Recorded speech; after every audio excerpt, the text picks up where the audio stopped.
Transformation challenge back to basic ಸೀರೀಸ್ಗೆ ಸ್ವಾಗತ. Day 22 body weight ಜಾಸ್ತಿ ಆಗಿತ್ತು, ಯಾಕಂದರೆ ಸಂಡೇ ತುಂಬ ಚೀಟ್ ಆಗಿತ್ತು. ನಿಮಗೂ ಈ ಥರ ಡಿವಿಯೇಷನ್ಸ್ ಆದರೆ ತುಂಬ ತಲೆ ಕೆಡ್ಸ್ಕೊಬೇಡಿ. ಜಸ್ಟು ನಿಮ್ಮ ಟ್ರ್ಯಾಕಿಗೆ ವಾಪಸ್ ಬನ್ನಿ.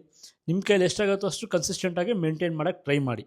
ಸೊ ನನ್ನ ಪ್ರೀ ವರ್ಕೌಟ್ ಬನಾನಾ ತಿಂದು ಕಾಫಿ ಕುಡಿದು ಜಿಮ್ಮಿಗೆ ಹೊಟ್ವಿ. ಇವತ್ತಿನ ಸೆಷನ್ ಪುಷ್ ಸೆಷನ್, ಅಂದರೆ chest, shoulder, triceps. So warm ಮುಗಿಸ್ಕೊಂಡು ನಾವು ಶುರು ಮಾಡಿದ್ವಿ chest press. So incline press 4 sets followed by flat chest press, then followed by cable flies ಮಾಡಿದ್ವಿ ಇವತ್ತು. ಇದಾದಮೇಲೆ ನಾವು ಶಿಫ್ಟ್ ಆದ್ವಿ ಶೋಲ್ಡರ್ ಪ್ರೆಸ್ ಆದಮೇಲೆ ಹಾಗೆ ಸ್ಲೈಟಾಗಿ ಒಂದೆರಡು ಪೋಸ್ ಹೊಡೆದೆ, ಒಳ್ಳೆ ಪಂಪ್ ಇತ್ತು. Then lateral raises 4 sets towards failure. ಅದಾದಮೇಲೆ ಟ್ರೈಸೆಸ್ ಮಾಡಬೇಕಿತ್ತು, ಮಷಿನ್ಸ್ ಎಲ್ಲ ಬಿಸಿ ಇರೋದ್ರಿಂದ ಡಿಪ್ಸ್ ಮಾಡಿದ್ವಿ. ಅದಾದಮೇಲೆ ಟ್ರೈಸೆಸ್ ಪುಷ್ ಡೌನಿಂದ ಎಕ್ಸಸೈಸ್ ಫಿನಿಶ್ ಮಾಡಿದ್ವಿ. ನಾವು ವರ್ಕೌಟ್ ಮಾಡಬೇಕಾದ್ರೆ ಮೈಂಡ್ ಸೆಟ್ ಯಾಕೆ ತುಂಬ ಇಂಪಾರ್ಟೆಂಟ್ ಆಗುತ್ತೆ ನೀವು ಕೇಳ್ಬೋದು. ಮಸಲ್ ಮೈಂಡ್ ಕನೆಕ್ಷನ್ ಅಂತಾರೆ. ಸೊ ನಿಮ್ಮ ಮಸಲ್ಸನ್ನು ನೀವು ಟ್ರೈನ್ ಮಾಡ್ಬೋದು.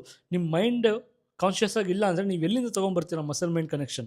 ಸೊ ಹಾಗಾಗಿ ನಿಮಗೆ ವರ್ಕೌಟ್ ಮಾಡೋಕ್ಕೂ ಮುಂಚೆ ನಿಮಗೊಂದು ಪರ್ಪಸ್ ಇರಬೇಕು, ಇಂಟೆಂಟ್ ಇರಬೇಕು. ನೀವು ಇವತ್ತು ಏನು ಮಾಡೋಕ್ಕೆ ಹೊರಟಿದ್ದೀರಾ, ಎಷ್ಟು ಲಿಫ್ಟ್ ಮಾಡ್ತೀರಾ, ಎಷ್ಟು ಕಾನ್ಷಿಯಸ್ ಆಗಿ ನೀವು ಆ ಮಸಲ್ನ ಎಂಗೇಜ್ ಮಾಡ್ತೀರಾ, slow and control reps. So ಈ ಥರ ಯೋಚನೆ ಮಾಡಿ. ಜಿಮ್ ಮುಗಿಸ್ಕೊಂಡು ಮನೆಗೆ ಬಂದು ಫಸ್ಟ್ ಮಿಲ್ಕು ವೇ ಮತ್ತೆ ಸುಸ್ತಾಗಿತ್ತು ಅಂತ ಬನಾನಾ ತಿಂದೆ. ಸೊ ಇದಾದಮೇಲೆ ಆಫೀಸ್ ಕೆಲಸ ಎಲ್ಲ ಮುಗಿಸ್ಕೊಂಡು ನಾನು ಲಂಚ್ ಮೀಲ್ 2 ಮಾಡಿದೆ. ಅದಾದಮೇಲೆ ಆ್ಯಸ್ ಯೂಶುವಲ್ ಪ್ರೋಟೀನ್ ಲಸ್ಸಿ. ಅದೇನೋ ಗೊತ್ತಿಲ್ಲ, ತುಂಬ ಹೆಡೇಕ್ ಆಗ್ತಿತ್ತು. ನಾನು ಮನೆಗೆ ಹೋಗಿ ಮೀಲ್ 3 ಮಾಡಿದ್ಮೇಲೆ ತಕ್ಷಣ ಮಲ್ಕೊಂಡು ಎದ್ದೇ ಇಲ್ಲ. ಸೊ ಹಾಗಾಗಿ ನಂದು 4th ಮೀಲ್ ಸ್ಕಿಪ್ ಆಗಿದೆ. ಇದು ನನ್ನ ಇವತ್ತಿನ macros and calories for the day.